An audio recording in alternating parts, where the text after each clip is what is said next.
Hi, welcome back to Trikai Psychology. My name is Chaitanya Leela.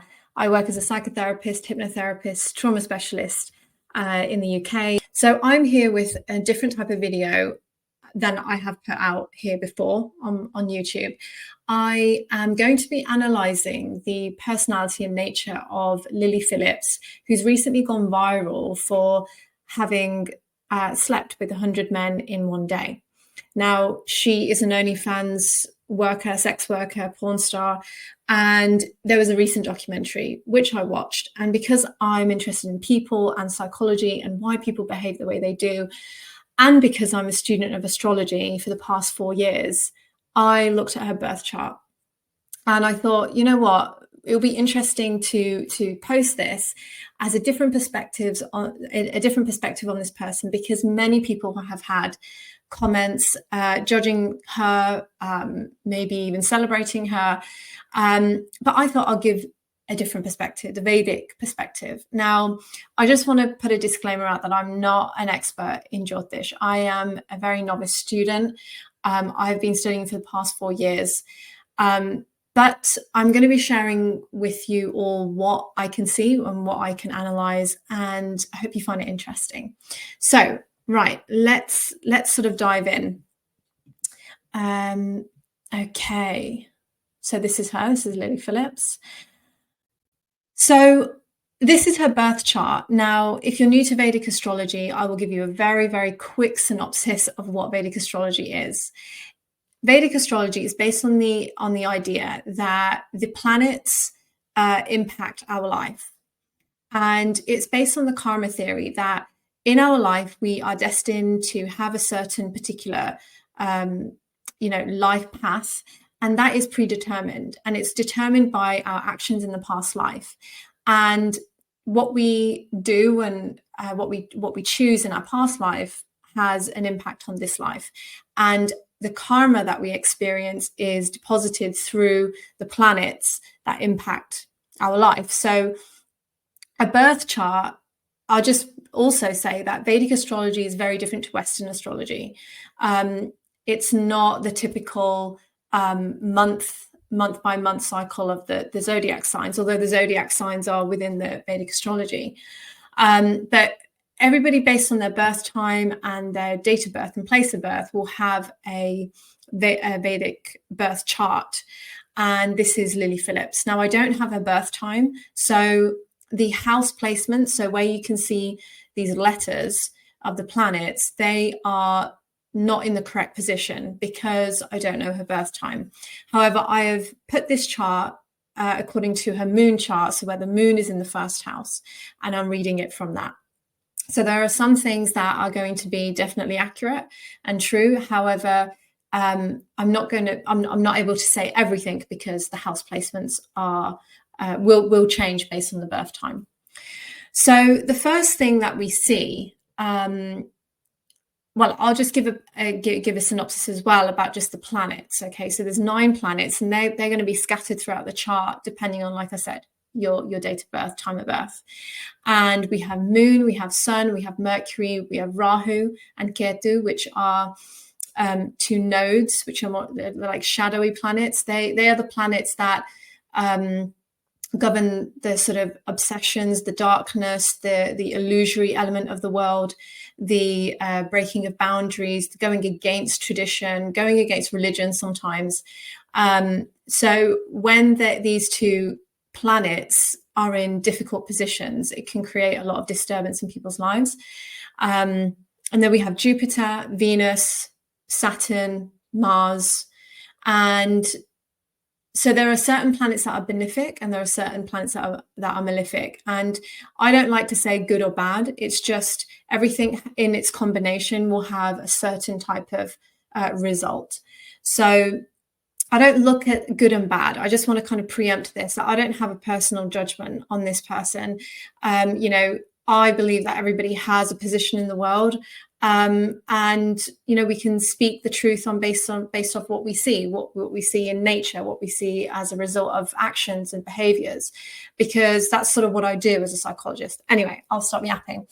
So as we can see, the theme that I've noticed in her chart is this highly, highly, highly sexual nature. And it's shown in a couple of places. And it sort of adds layers to her personality and her, herself. And when I look at this chart, I think absolutely there's no way that this person cannot be in the porn industry, in the sex working industry. She has a highly sexual nature. But it's really interesting, and I'll talk about it. So there's this intertwining of sexual psychology and identity. So there's a difference between someone's mind and then someone's sense of self, that ego, their identity, right? The mind can be attracted to many different things, but the identity is something that's sort of quite, rooted, and we show ourselves to be something in this world, right? So they're two slightly different things. And Lily has an intertwinement of these two. So the moon represents the mind in Vedic astrology, and the sun represents one's identity or one's soul.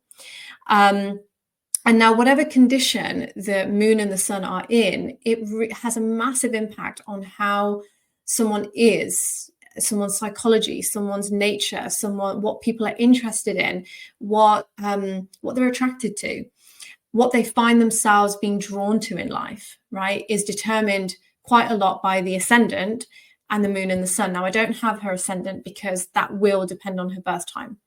But the moon and the sun are, key indicators. So we see that the moon here is in the sign of Leo, which is the sign of Leo is ruled by the sun. Every sign has a ruler, okay?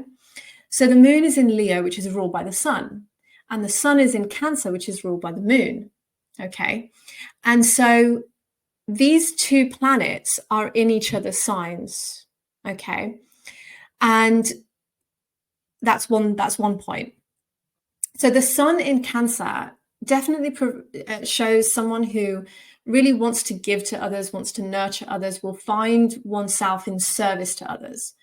The moon in Leo will show someone who, wants to shine, wants to be bold, wants to be sort of, the best, is ambitious. And so we already see that is very indicative of Lily. However, it goes deeper than this. There are something called nakshatras. This is a Sanskrit word called nakshatras, and that word means constellation. So when you look up in the sky, or when you look through the telescope, you see these constellations, groups of stars. And in Vedic psychology and also Greek mythology, these constellations represent things, right? And with Vedic astrology, it's understood that when we have planets in these different constellations, it determines different events that we may experience in our life. It can determine what type of personality we have and what type of nature we have, particularly when the sun and the moon are in particular nakshatras. So the sun here is in the nakshatra of Pushya. Okay, you won't be able to see this, but I'll just show it here. Okay, the sun is here and the moon is here. So the nakshatra Pushya is the nakshatra symbolizing nurturing, giving. The Cancer sign itself is one of home, one of mother, one of comforts. And Pushya nakshatra in particular also is of, nurturing and giving. The symbol is of a cow's udder.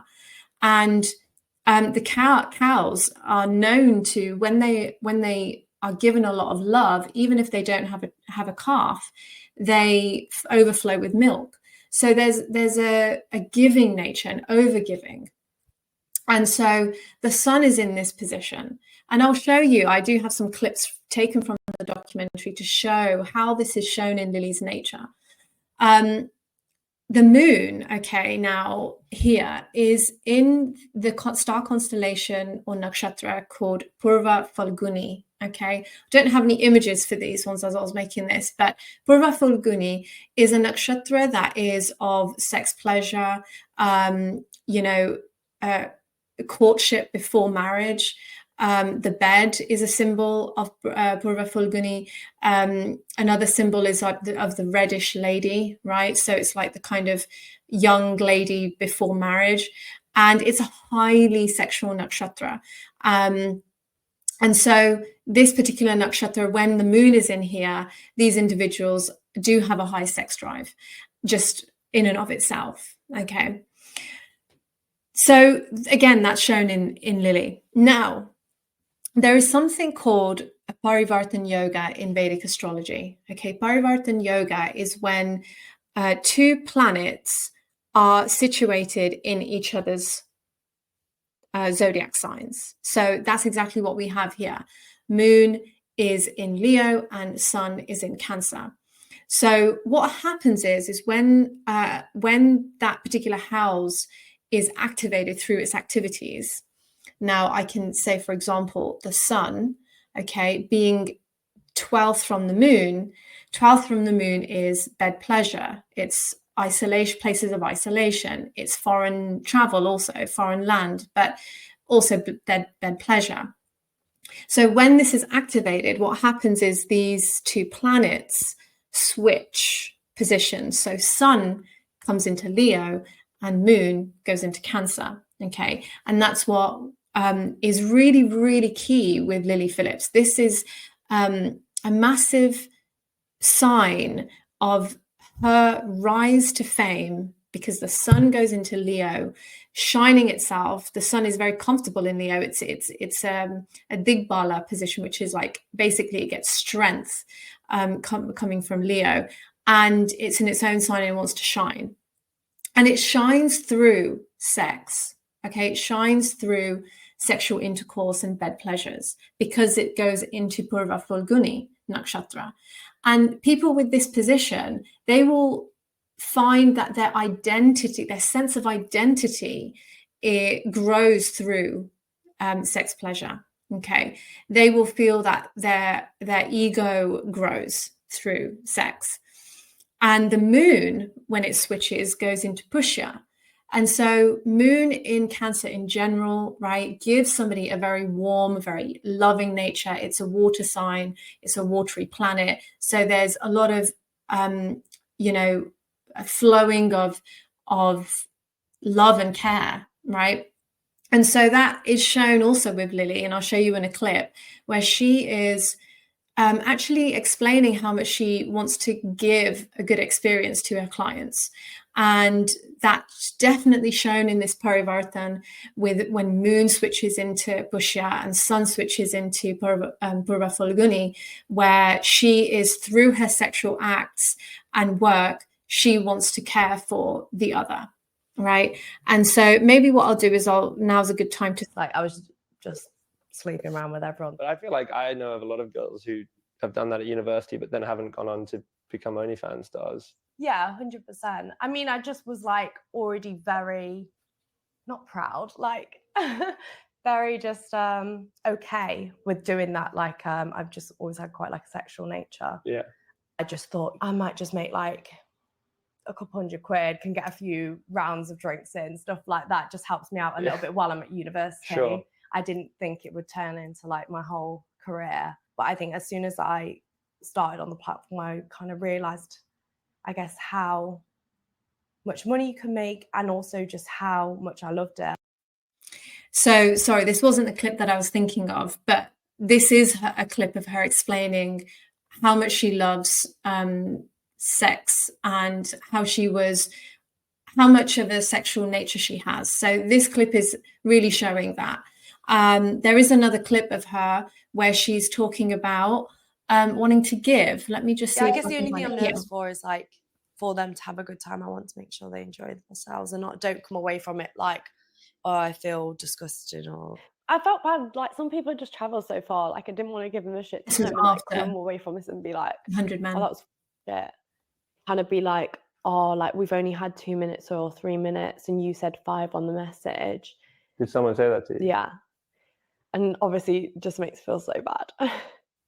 Do you think you should feel bad about that? I guess when you've promised something to people who support you, it's kind of hard to let them down. So this, I wanted to show this under the frame of looking at her chart with this moon and sun and this Parivartan yoga. So because many people have commented on this very clip, the last clip there was after she had, had 100 clients, she was upset, she was crying, she was overwhelmed, she was tired. Many people have said that she's broken, she's, it's damaging to her mental health. And then just a few days later, she then announced that she was going to have 1,000 clients in one day. So, people are it's left confused thinking, is this person broken? Does she have a really bad mental health, a really low self-esteem? Or, what were the tears about? And here I'm showing you that with moon when it switches into Pushya, it becomes very emotional. It becomes very giving. And this is one of the biggest reasons why she's crying and upset. Yes, she's, of course, overwhelmed with the, lots of information being thrown at her in 14, 15 hours, I think it was. But the tears were more about the fact that she didn't feel like she gave a good enough of a quality of service. And that might kind of perplex everybody, because we sort of think, God, it's just sex. This is just what sex workers do. Like, why would they want to, are they really considering, the experience of their client? But because it seems like quite a selfish profession. And there are some selfish motives here also with Lily, which I'll show in her birth chart. But there is this element with her that she does care for others. And that is something that I think has been missed, but can be shown through Vedic astrology. So I'm just going to see if there's anything more that I wanted to say. But yeah, it was essentially the switching between the sun and the moon, which is the mind and the identity, her sense of self is found within sex pleasure and within giving to others through it. It also is extremely powerful when any planets switch into their own signs. It's a very powerful dynamic. This is why it's called a yoga, because when there are certain yogas, it just means that it's very significant, very powerful. The sun going into Leo gives her the fame. And I think she might be in her sun period. And when you're in a sort of period of a planet, it again ignites that planet. So sun again switching into Leo is giving her that rise to fame and giving her that sexual identity as well in the world. Yes, and also I've just noticed I have my sun and moon earrings, so that's quite symbolic of this. So let's have a look at the next things. I was just sleeping around with everyone. Yeah, I guess the only thing I'm nervous. So again, just lastly, there's a caring nature here, and nurturing, assisting others, again, tied in with the desire for fame. Because also remember, sun going into Leo and moon in Leo is going to give somebody a desire to be shining, right? Because Leo is all about being bold, being out there, being seen, rising to the top, shining out, and becoming known. This is something also, I don't have a clip here, but she definitely wants to become known as the record breaker of how many clients she has. I'm going to use that rather than the more grosser terms. Okay, so next, right. The other thing about Lily's chart is the ferocious sexual appetite. Now, I've already talked about how she has a sexual nature, but there is that was more tame. Okay, the sun and the moon were all tame. Now we're going to go into the deeper, more hidden, the more aggressive, the more, the darker stuff, right? And, remember, everything in the world has light and darkness. From the Eastern perspective, this isn't evil. This is just a shadow of the world, okay? When the sun is shining in one part of the world, it's darkness on the other side. Now, is that bad? Is that evil? No, it is what it is, right? It's malefic, it can be dark, it can be dangerous. So we'll get into this now. Let me just go back to the birth chart here. So what we're going to be referring to now is the Mars in Scorpio, okay, and Venus and Saturn directly opposite Mars, okay, in Taurus sign. Particularly as well, you see this letter JYE and MRG right next to Venus. That's going to be significant because they are the particular star constellations, the nakshatras that Lily has. Okay, so that's going to be significant what I'm referencing to. Like I was, So I guess the forward. only Sorry about that. Ferocious sexual appetite and determination. Okay, Mars in Scorpio. Let me just talk about that. Mars in Scorpio, they have, because Mars is in its own sign here, Scorpio is ruled by Mars. So Mars is going to feel really comfortable, very empowered by its own strength, and it makes a very determined person. Okay, these people have quite a lot of psychological strength. They may not really experience, trauma or PTSD from events that other people might. Now, the clip of her crying, people have been commenting that she's traumatized. I, as a trauma specialist, I have seen the documentary, but I see it as her being quite overwhelmed and tired. She refers to the reasons why she's crying is because she feels bad that she didn't give a good enough service to some of her clients. That's why she's crying. She's not crying and saying that she's shaken up by an experience and she had a negative experience. Remember, trauma is when somebody experiences a life-threatening event and it puts somebody in a freeze response, right, where they've not been able to respond proportionately to the event coming at them. I do think that she has been flooded with information in that documentary where she is overwhelmed and her brain can't process all of those individuals and all of those interactions. But trauma, in that negative sense of having a bad experience that scars you, I'm not sure that she has had. Also, because Mars being in Scorpio, it can make somebody quite strong. And, she has therefore got the stamina, the determination, even though she's slim and she's petite, well, not petite, but, she's not like a bodybuilder, which you would sort of usually expect somebody strong to look like, but she does have the inner strength because of Mars's position. So also Mars in this position makes somebody very, very sexual. Okay.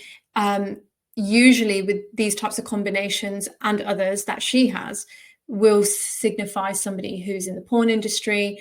Kim Kardashian, for example, has Mars in Scorpio, and she rose to fame because of her sex tape.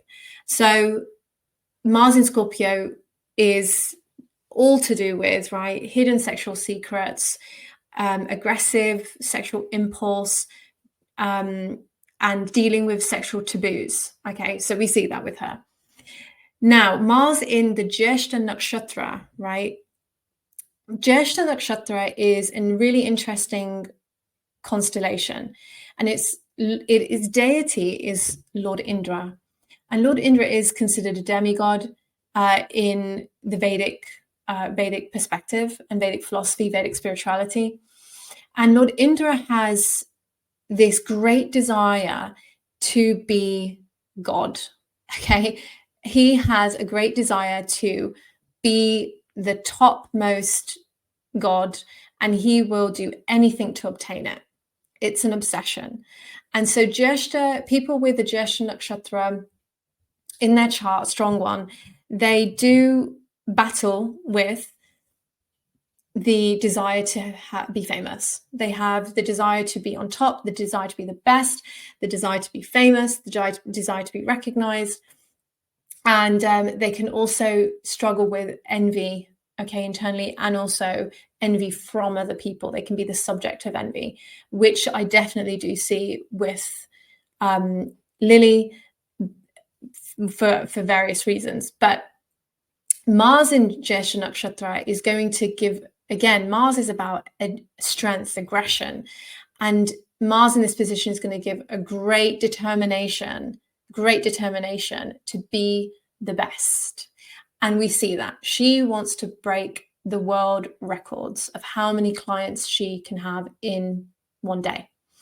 She's already done 100, and she wants to do in the next couple of months 1,000, which is a lot. That's sort of like one client every, I think I worked it out, but I've forgotten, like sort of 50 seconds or a minute or something like that. You can do the maths. But she has this great determination to do it, and it comes from Mars in this position. Okay. The other thing that I do see, with Mars and Mars in Scorpio, is that they are at risk of harm, right, and injury. So people with this position really do need to be careful of being injured by others, right? Because Mars is also cuts and injury and blood and all of those things. So she really does need to be very, very careful with what she's doing. Okay, so there's another thing here with the Mars. The Mars here is that directly opposite is Venus, okay? Venus and Saturn. So I'm just going to first talk about Venus and its relationship with Mars in this position. Venus is in Mrigashiram Nakshatra, and that is a star constellation to do with pleasure seeking, okay? Its symbol is the deer that releases the musk, right? This kind of the pheromones that attract partners. So you see how many layers there are of sexualness here. Venus is going to be aspecting Mars. So aspecting means looking at, and Mars is going to be looking at Venus. So you've got the planet Venus of love, lust, luxury, Mars of passion, aggression.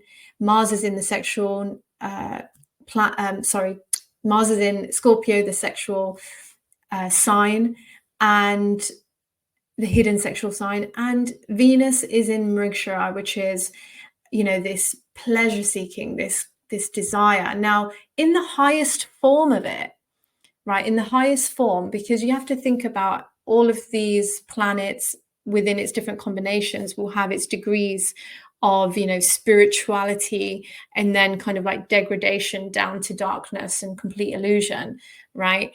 So in its highest form, Mrigashira Nakshatra,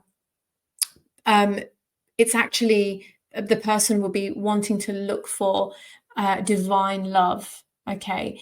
The complete union with God, the union with, however you want to name that spiritual divine being.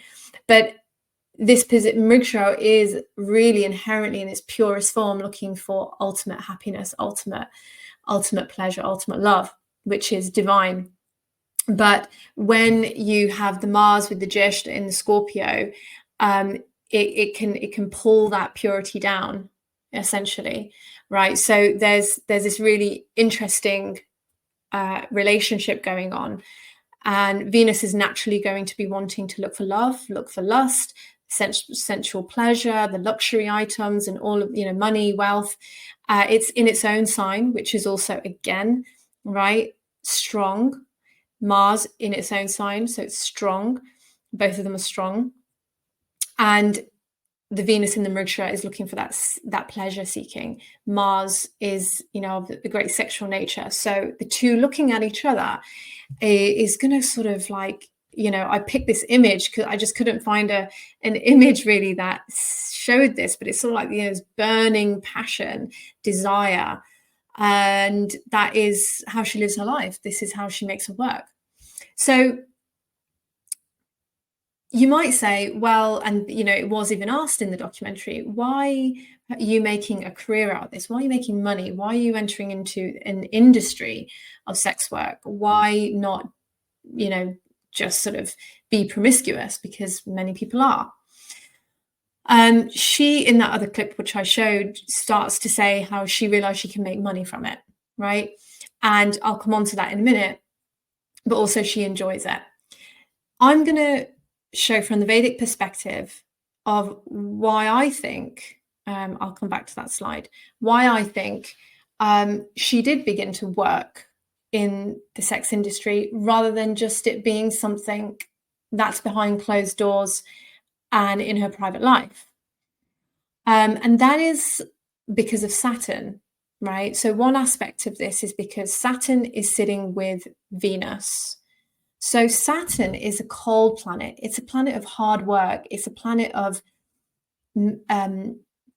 it brings the reality and seriousness to things. So Saturn and Venus are friendly planets. So Saturn is helping Venus and Venus is helping Saturn.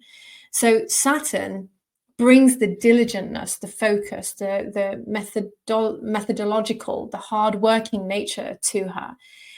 It will bring the seriousness. So she's decided at some point, like she said in the clip, one day I just decided, why am I doing university when I can make money from this and take it seriously in terms of work? So this is why, one of the reasons why, she begins to make it into her job, into work. And Saturn also, from the moon chart here, is in the 10th house. This is the 10th house. 1, 2, 3, 4, 5, 6, 7, 8, 9, 10, 11, 12. And Saturn is in its own house here of Capricorn. So the 10th house is the natural Capricorn sign. I won't get too complicated. But Saturn in the 10th house of hard work, right, is bringing work in connection to this intense sexual activity. Also, Saturn and Venus creates in an individual the early start to fulfilling desires, right? That's what Saturn does with Venus. So Venus is desire, Saturn is hard work, and Saturn will bring the early start to this. And she did start when she was about 19 or something like that, she said, I think. Going back to, I missed this slide, but going back to this Mars and Venus looking at each other, right? I'm going to just, I've put out here different elements of her nature that will be seen through this. She will pleasure seek through sex because of this aspecting. She will even have cosmetic surgery. She will receive the envy from females. The reason why I said that was because Jeshta and Venus is looking at Mars in Jeshta. So I think she will receive, right, envy from other females. She will have high income, of course, and there are other signs for this as well. Given the sun and the moon, Parivartan yoga, that's also very benefic for her in terms of wealth and gaining things. But Mars and Venus is to do with real estate, vehicles, luxury items. So all of this will be in play. It's a lower form of spiritual pleasure. Like I said, it's like divinity in the dark, which is a really kind of odd concept. But it's not the traditional path of spirituality. Now, if she wanted to make it into a more of a spiritual practice, then the Vedic perspective is there is a spiritual practice for everybody. No matter what sort of mentality they have, no matter what type of conditioning they have, there is a God for every type of social position. There's a God for every type of psychological nature, and that's the wonderful thing about Vedic philosophy, and I guess you can say Hinduism. That's why there are so many gods, because there are so many different types of varieties of people. So if she were to, then you would probably see that she might benefit from Tantra, worshipping Shiva, worshipping the goddess Kali, because that will control her energy, right? Because it's risky what she's doing, and she could harm herself through what she's doing. The controlling element needs to happen here with the Mars in such a kind of, aggressive sort of position. That control needs to be had, and Kali and Shiva they're the lords of chaos and destruction, but for spiritual purposes. So she could benefit from that. Okay, so there we go. I've talked about Saturn. Right. The final thing, I think this is the final thing, couple of final points here, is a couple of other aspects in her chart, which is this 3 planetary conjunction going on here, and then directly opposite, this is Ketu in Sagittarius. So I'm going to first talk about Ketu in Sagittarius. Ketu in Sagittarius, first of all, what is Ketu? Ketu is a planet, it's a headless planet, it's a shadow planet. And wherever this planet is in the chart, there's a sense of detachment from it. There's a sense of, I've already accomplished this in my past life. And so I'm sort of detached from it. Ketu in Sagittarius gives a detachment of religious traditions, right? Higher knowledge, higher education, priests and gurus, and the traditional path. Okay. So we can probably see this with her, that she's definitely not taken a traditional spiritual path, and in fact has gotten into conflict, right, with more traditional religious individuals. Like there was an interview with Candice Owens, and they're complete opposite ends of the spectrum, aren't they? So she has a detachment from this. And opposite to this, okay, actually, let me just see if I've covered all the points here. I'm interested in traditional religion, a rejection of or a rejection by gurus and priests, a rejection of higher education. I don't know if she finished university, but she might not have with this position. She could adopt a foreign religion, but this position would signify somebody who's more interested in a more free, open spirituality, rather than the confines of a traditional religion.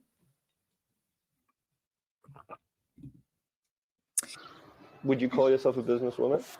I don't know about that. People would give me a bit of stick if I said I was a businesswoman, but I guess definitely business-minded. I would call you a businesswoman. Thanks. A lot more people would use the word just. How does that make you feel? Oh, I literally, I've never really cared what people think. It doesn't really bother me. I have such a supportive family and friends, and what they think about me is so much more important than what strangers think about me. So I think I included this clip because there's a few things in there. I will just reference her mentioning that she doesn't care about what people think. And this comes from her strong identity. Remember the moon and the sun switching, the Parivartan yoga? There is such a strong intertwinement of her mind and her soul and her identity, right? She knows who she is, and she knows that this is what makes her shine, makes her feel happy. So she's very comfortable in who she is and what she does. Then the reason why I also put this clip in is because of this question about, are you a businesswoman? So she's a bit shy about answering this, probably because other people won't consider her a businesswoman. They'll probably write her off as degraded names. However, she is 100% a businesswoman. And this conjunction in her chart of Jupiter, Mercury and Rahu. Rahu is, again, the other side of Ketu. It's the shadowy planet. It's a very significant planet, okay, in everybody's chart. But it's the planet that shows one's reason for why they were born, number one. But also it's a planet that is rule breaking, okay? So it's a planet also that shows obsession, where we can get obsessed. And wherever this planet is, there's a sense of rebellion in that area.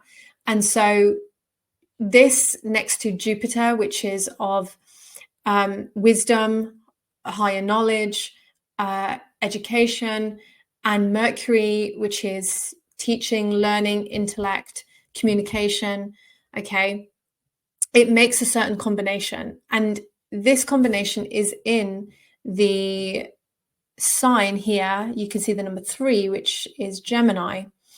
Now, Jupiter isn't so strong in Gemini, which shows the degradation of those higher religious morals.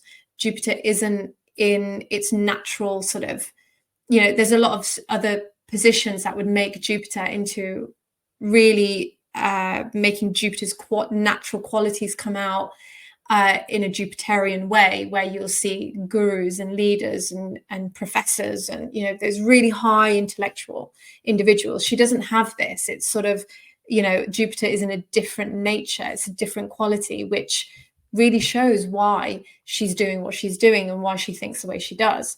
So let me just go back. Would you call it? However, the Jupiter and Mercury can signify, script writing, publishing, communication. Okay. Mercury, however, here is very strong. Okay. It's in its own sign of Gemini. So Mercury is very strong. Jupiter, it's weakened in Gemini. So it shows why she's not, known or interested in highly intellectual topics. She's not. She's interested in making money from sex and getting fame from it and doing that and communicating about that. So you'll find that with Rahu and Mercury and Jupiter in this condition, Rahu is breaking the norms here with what she's communicating about, right? She's rule breaking in one sense. It's ruffling feathers. And she, in this documentary, actually says that she likes to ruffle feathers. And this is because of the Rahu here. She likes to communicate, say things, present herself through into the, media, social networks. And Rahu is that cheeky, naughty, wanting to rebel, right? So she enjoys that. And other things about this is that this conjunction makes somebody very, very analytical, right? And this is where her business mindset will come in, that she will be able to, right, have a look at what her stats are, how much she's making, and start to really quite cleverly, very, very smartly think about ways in which she'll be able to make more money, become more famous, do out more, like I said, rule-breaking things. The type of education here, like I said here, is more like she's more street smart, more street education. Again, because of the Jupiter losing its quality here and Mercury and Rahu coming in here strong. So she will be more street smart, she'll be more street savvy, cunning networker, right? And more lower grade communication. So more gossip communication. So if she was to be interviewed, it wouldn't be about,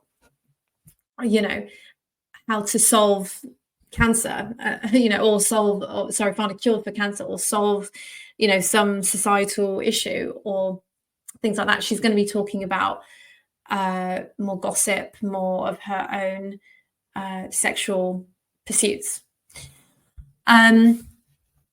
Clever at selling.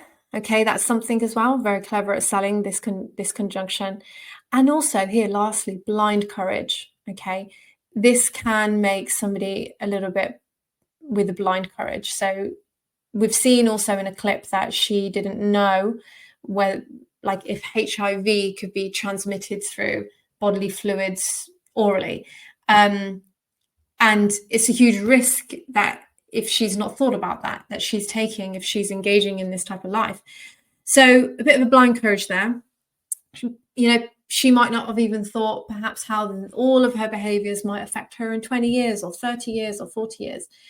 And that might not really matter to her because of, this conjunction creating a focus on her short communication, what she's doing in terms of making money and making a business now. Yourself a businesswoman? That is it. That is the end of my presentation. Thank you so much for listening. This has been quite a long video. I very much appreciate it. I think my final words are, I find Vedic astrology very interesting. I think that we don't need to judge people, right, for what they do, but we can look at what they do and decide whether, it's sort of right for our life and what we choose, what we want to choose. Is this good for society? I think that is going to be analyzed, by many, many people. But I can say this, that from the Vedic perspective, we're in an age of Kali Yuga, right, which is the age of darkness, age of immorality, less spirituality. People are moving more to a hedonistic lifestyle than one of, inner quiet contemplation and self-actualization. And so individuals like Lily Phillips. She's definitely moving society in a direction that's further deeper into Kali Yuga. I mean, think about how many women or young girls are going to be influenced by her, thinking that, hey, this is a way that I can make money, this is a way that I can live my life, but actually their nature might not be suitable for it.